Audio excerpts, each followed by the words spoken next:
ওঙ্কার বাংলার সঙ্গে রয়েছে আমি শিল্পা আসি। বিস্তারিত খবরের দিকে জানা যাচ্ছে সোমবার মোথাবাড়ি কাণ্ডে সুপ্রিম কোর্টে তদন্ত রিপোর্ট পেশ করেছে এনআইএ। সুপ্রিম কোর্টে মোথাবাড়ির কালিয়াচক হিংসা 3 দিন তদন্তের পর পুলিশের ভূমিকা নিয়ে অসন্তোষ প্রকাশ করেছেন তদন্তকারী আধিকারিকরা।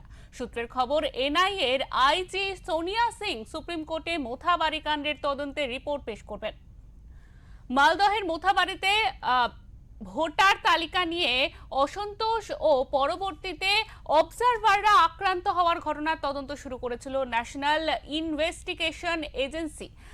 ঘটনার তদন্ত করছে এনআইএ এর একটি 24 সদস্যের দল। শেষ কয়েকদিনের তদন্তের পর আজই প্রাথমিক রিপোর্ট পেশ করা হবে।